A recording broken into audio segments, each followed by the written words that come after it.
Welcome to the Miami Heat Zone podcast. We're pushing to 6,000 subscribers. Make sure that you guys hit that subscribe button. We're halfway to that goal. And thank you guys for all the support.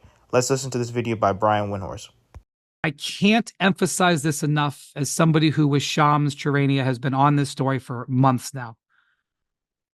Jimmy's number one focus is getting traded, preferably to the Phoenix Suns.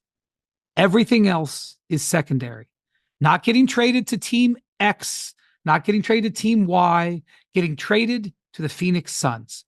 And so anything that you want to bring that's rational, if it doesn't mean getting traded to the Suns, Jimmy is not going to be interested in it right now. That's one thing you got to remember out of all of that.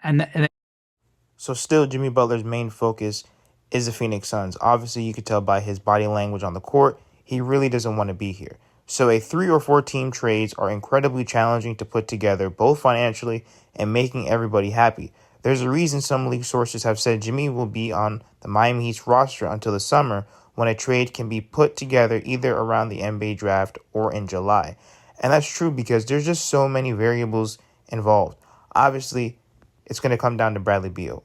And if he's going to be willing to waive his no trade clause for whatever team the Phoenix Suns plan on sending him to. So having a 3 or 4 team deal, you're going to need multiple teams to all agree, first of all.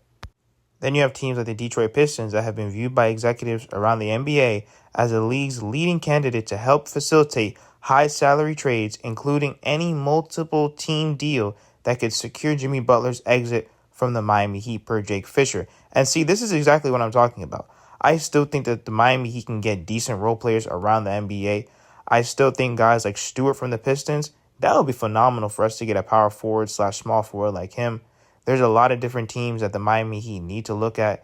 There was a report that they have picked up in terms of trying to trade him, trying to trade Jimmy Butler, and at least trying to speed up the process.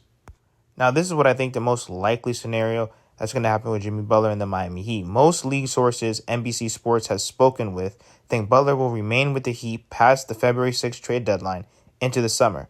He will likely opt into the $52.4 million he is owed next year, and the Heat will find a trade then. Nobody sees a clear path to a trade before the February 6th deadline, especially when you have the Miami Heat that's very picky. They don't want to take on any long-term salary, but then at the same time, they want win-now competitive players. So it's going to be very interesting. I know that all this trade stuff has been dragging, and every single day there's something new, but it is what it is. Let me know what you guys think in the comments. Do you guys want Jimmy Butler to stay until the deadline? Do you want him to be traded? If he is traded, they're going to trade him closer to the deadline.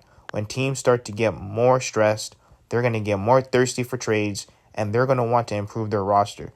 Let me know what you guys think in the comments. Hit that subscribe button, and thank you for all the support.